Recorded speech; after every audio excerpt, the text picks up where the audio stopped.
Have you ever spent your whole life protecting others, only to find that when you finally break, no one is there to protect you? Have you ever prayed with everything you had, poured your entire faith into the heavens, only to be met with a silence so heavy it chilled you to the bone? I have. I was a soldier, a military police officer, a man who lived by discipline, by action, by honor. I believed in duty. I believed in service. I believed in the value of keeping order in a chaotic world. But what no one ever told me is this: even the one who keeps order can fall apart. My name is David C. Walker. I served 20 years in the United States military, where I learned to compress every emotion into three things: silence, duty, and the fear of being seen as weak. I didn't cry. I didn't complain. I didn't ask questions. I obeyed. I followed the schedule. I was strong because people needed me to be strong. But here's the truth: strength gets tired too. After retiring, I became a tactical instructor for Homeland Security. Steady job. Respected. My voice carried weight. But deep inside, my body had begun to send signals. Exhaustion. Chest tightness. Shortness of breath. Pain. No one thought much of it. Not even me. Until the day I collapsed in my bathroom. No warning. No final words. Just one quiet thought echoing in my mind as everything started to fade. What did I do wrong? As it turned out, the wrong didn't come from me. It came from years of exposure to toxic chemicals during my service, substances that had quietly broken down my immune system and turned my own heart against me. A silent mutiny, a biological suicide I never saw coming. During those days in the hospital, I started to pray. Not the kind of praying you do in church, but the kind you do when you've lost all control. I begged to live, begged for an answer, begged to understand why I was dying before I'd ever truly lived. But the only answer I received was silence. Were my prayers too weak? Or had I simply stopped being heard? I began to doubt not just my faith, but myself. I questioned the world I once believed in, a world where duty, morality, and decency were supposed to protect those who lived with integrity. But then everything changed. It didn't change when the doctors walked in. It didn't change when I saw some kind of mystical light. It changed when my heart stopped beating, and my consciousness was no longer in my body. Do you think that when you die, everything goes black? I used to think that too, until I died, and the first thing I saw wasn't darkness. It was a light so radiant, so overwhelming, that I ceased to be me in the way I had always known. But that light wasn't just beautiful. It knew. It saw through me, and it asked the kind of questions I could no longer run from. I died. No warning. No drama. No sirens, no shouting, no one grabbing to pull me back. Just a quiet release, as if my body simply no longer needed me. As if I had been gently removed from a worn-out suit of armor. I remember that moment clearly, not because it felt like sleep or unconsciousness, and certainly not like the kind of death I once imagined. There was no darkness, no ending, just a space opening up so vast it felt infinite, so still it melted every fear. And there was light, everywhere. I was no longer David. I couldn't remember what my body looked like.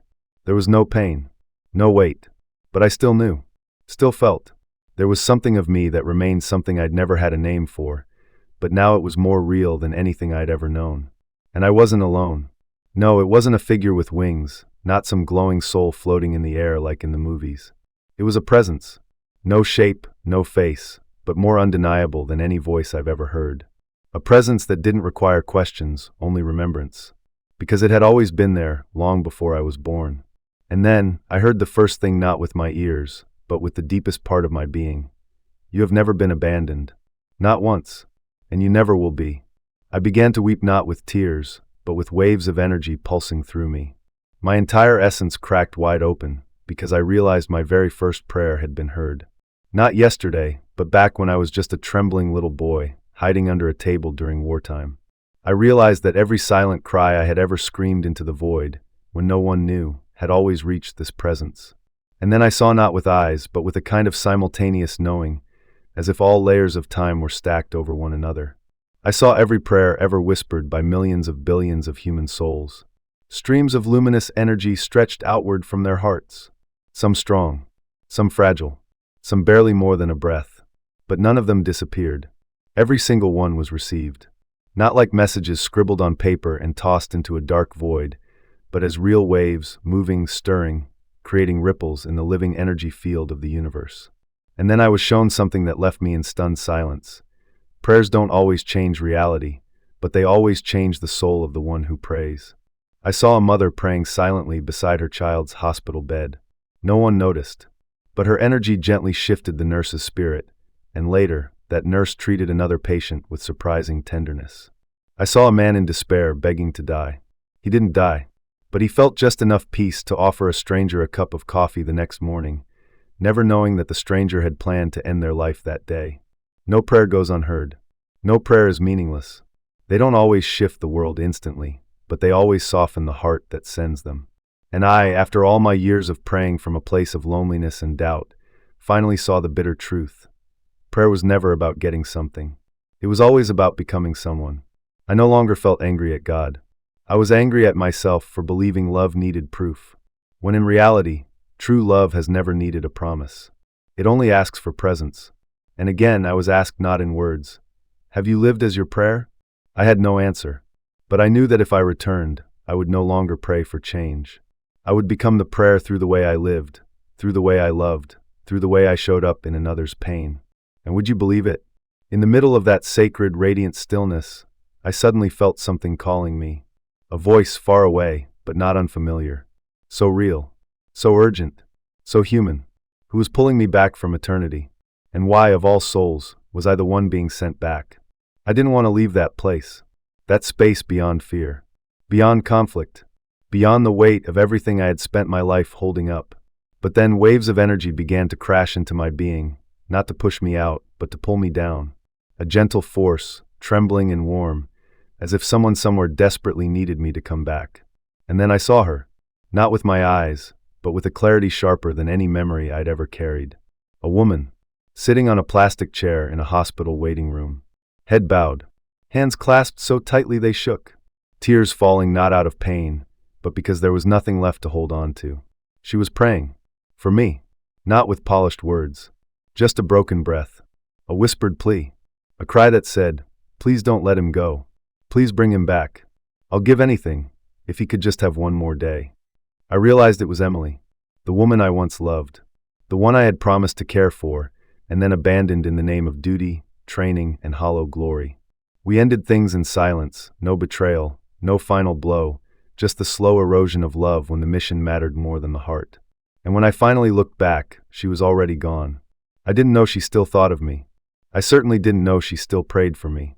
But in that moment, I saw a light flowing from her heart, fragile but relentless, reaching across time and space, life and death, to find me.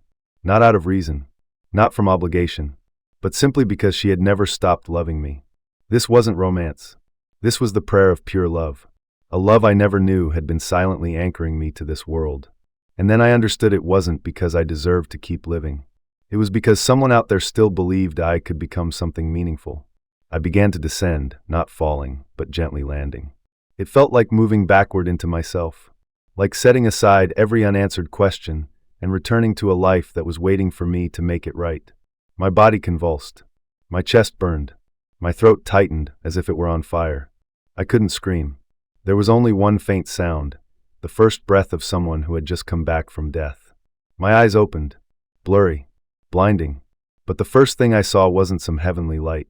It was Emily's tear-filled eyes, red, swollen, and locked onto mine as she held my hand like it was more precious than life itself.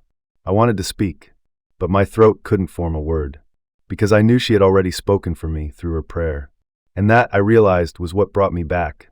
A prayer not for herself, not for thanks, not to be heard or rewarded. A prayer given for someone else, expecting nothing in return. That kind of prayer is what carried me home. Not so I could live for myself, but so I could become a living prayer. That is how I came back to life, but not as the man I once was. That's why I chose to walk away from my career, my status, my titles, all the things that once made me feel important. I chose a life that may look small from the outside, but it holds within it silent prayers no one else can see. And you'd be surprised to know, sometimes you are the answer to someone's prayer, and you don't even realize it. I didn't wake up like someone who had just been saved. I woke like a man who had wandered back from another world, no longer sure how a human being was supposed to live. Everything familiar, the hospital bed, the 4-line, the sound of the ventilator, suddenly felt distant, as if I were seeing life through a thick pane of glass. But one thing I knew for certain: I was no longer the man I had been. I no longer wanted to fight for victory. I no longer needed to prove anything to anyone. All the things that once defined me, rank, reputation, authority, suddenly felt hollow, like a suit of armor that had fallen away, leaving behind only a heart and questions I had never dared to ask. If I get to live again, then what am I living for? For whom? For what purpose? I was discharged from the hospital a few weeks later. My body was still weak, but my spirit had broken free from a prison I didn't even know I'd been in. I found Emily, not to rekindle anything, but to ask for forgiveness. For all the apologies I never knew how to say. She didn't blame me. She just held my hand like it was the first time. No words, no lectures, no expectations. And I knew her prayer was still unfolding. I started walking every morning. Through the park, past the bus stop, down streets where people usually look away when they pass the homeless. I didn't plan to do anything. But one day I stopped. I asked for a name, handed over a cup of coffee. I wasn't giving charity. I was simply being present. And slowly, I began to realize, prayer doesn't only live in churches. It doesn't depend on sacred rituals. Sometimes prayer is staying long enough beside someone's pain and not walking away. I sold my old truck, used the money to rent a small garage. I turned it into a shelter for 3 unhoused men on a freezing night. No sign, no paperwork, no announcements, just a warm light, hot water, and someone willing to listen. Over time, more people came. I didn't ask why. I just greeted them by name, made tea, and gave them space to talk if they wanted to. A man who had battled alcohol for 30 years broke down crying when I asked him, "What's the last meal you remember enjoying?" A 19-year-old girl whispered that no one had ever asked her, "How are you doing today?" And that's when I understood. What people need most is not to be saved, but to be seen, to be heard, and to believe they are worthy of being prayed for. I no longer pray with words. I don't kneel at night or ask for anything anymore. I just live as if every action, every glance, every moment of listening is a quiet prayer I send out, not to earn a miracle, but to be a small miracle in someone else's day. I came to understand this. Prayer doesn't fix everything for you, but it changes you enough that you start to change the world around you, not with force, but with the kind of gentleness that helps a soul, one that thought it had lost its way, pause, breathe, and choose to stay a little longer. Let me tell you what happens when a man who once lived by discipline dies and comes back choosing to live by love instead. Let me show you what happened when someone like me, old, worn, broken, became the kind of person that others started praying for. Because in the end, we don't live to be prayed for. We live to become the reason someone else still believes in prayer. One winter morning, while I was cleaning out the supply room, I came across a small rusted tin box buried among old clothes someone had donated. I hadn't planned on opening it, but something in me paused. Inside was a crumpled piece of paper, ink smudged, with shaky handwriting that read, "Dear God, if I don't make it, please let someone tell my story. Don't let me die for nothing." No name, no date, just a desperate plea unheard until that day. I held that piece of paper in my hands, and something in my chest broke open, because I remembered I'd seen something like this before. Back in 2003, during an ambush, we found a young soldier who didn't survive. His eyes were still open. His hand was gripping a small notebook, and in the chaos, I shoved it into my backpack and never opened it again. I had forgotten, denied it, avoided it, but this line somehow found its way back to me, as if it traveled through war, through guilt, through time, just to be completed. That's when I realized my calling wasn't just to feed or shelter people.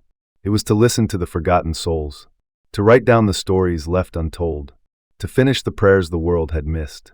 Since that day, I began keeping notes. Every homeless person who came by, if they agreed, I asked about their life.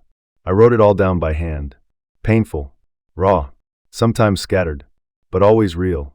I called the project the Forgotten Prayers. And slowly, I began to see there are hundreds, thousands of prayers like that in this world. They're not preached from pulpits, not printed in books, not posted or shared.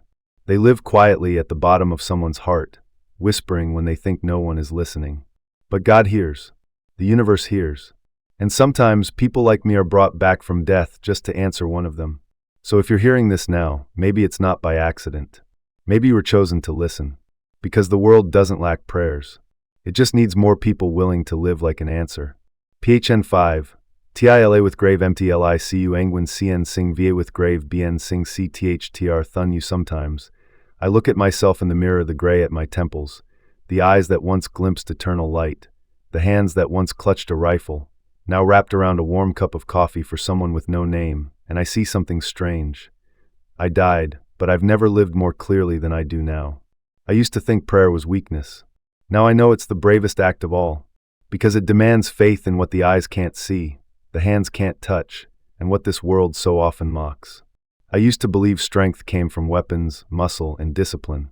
Now I know true strength lies in the ability to sit beside a breaking soul and not walk away. I used to think I saved people by doing, but now I understand. Sometimes just listening to someone as if they matter, that alone can save them. One day, I was mopping the floor at the shelter when a young man walked in. His body trembling, dark circles under his eyes, the smell of cheap cigarettes clinging to his coat. He didn't ask for food. He didn't ask for money. He just looked at me and said, "Do you believe in God?" I said, "I don't just believe. I've met him." He smirked, thinking I was joking. But then he fell silent, sat down, lowered his head to the table, and cried like a child. No one hugged him. No one preached. It was just me, and presence. After a while, he looked up and whispered, "For the first time, I don't feel invisible." That night, I couldn't sleep, because I knew that was it. That was why I had come back, to help one person who thought they were invisible feel seen. Have you ever considered that the reason you're still here today isn't just luck? Not just medicine or fate or willpower stronger than most, but maybe just maybe because someone somewhere at a moment you never knew prayed for you. Maybe it was your mother when you had a fever at 5 years old. Maybe it was a classmate who saw the sadness in your eyes but didn't know what to say. Maybe it was a stranger looking at you through a foggy bus window, silently thinking, "I hope they're going to be okay." You never heard them. You don't know their names. But you were carried by those very prayers. And now, it's your turn. You're the one who holds the chance to become that for someone else. You don't have to die to see the light. You just have to stop running from your true feelings. You don't need a near-death experience to wake up. You just need to choose to live each day like your time is running short. Because you never know, the person you were impatient with today might be begging God tonight for one more reason not to end it all. The person you ignored on the street may have just whispered their final prayer into the silence. And if you knew that, would you act any differently? You might be the first person in their entire life to look at them with eyes that do not judge. And those eyes, even just once, could be enough to help a broken soul believe they still matter. So live as if every step you take is an amen. Speak as if every word you say is a whispered prayer rising to heaven. Listen to someone as if their soul has been waiting for you to open the door. My name is David C. Walker, a man who once died, just to come back as a living, breathing prayer. I'm not special. I'm no saint. I'm just someone who once fell, and was loved by someone who dared to believe I was still worth it. And if you're still here listening to these words, then I believe, so are you. You are not forgotten. You are not invisible. You are not too late. You are simply being called to become something greater than yourself. And maybe, just maybe, someone somewhere is quietly praying that you won't give up. When I share this story with you, it's not because I need you to believe it. I share it so you might remember. Remember that you too have prayed, whether you called it a whisper or a silent scream. Whether you thought God wasn't listening. He was. He always is. And sometimes the answer he sends is you. If you're still breathing, it's not too late. If you can still feel, you can still love. If you're still hurting, you still have the chance to help someone else heal. I don't need you to change the world. I just ask you to leave this video and live as if you are the answer to someone's unanswered prayer. Because the world isn't short on suffering. It's short on people brave enough to be a small light in someone else's darkness. And if you've been wondering why you're still here, maybe this is why. If you've ever gone through something you couldn't explain, if you've ever felt an invisible hand pull you back from the edge, if you've ever survived a moment that by all logic should have been the end, I invite you to share that story. It doesn't matter if it's long or short, clear or messy. All that matters is that it came from your heart. Maybe you think no one cares, but I do. Maybe you think your story doesn't matter, but I believe it could be the light someone needs to find their way out of the dark. Writing it down is how you turn pain into a gift. How do you turn what you've survived into a living, breathing prayer for someone else? Leave your story in the comments. I'll read every word. And if you'll allow me, I'll share your story the way I shared mine. Because one day, Your story may be the very thing that saves someone you'll never meet. And if that happens, then it was never just a story.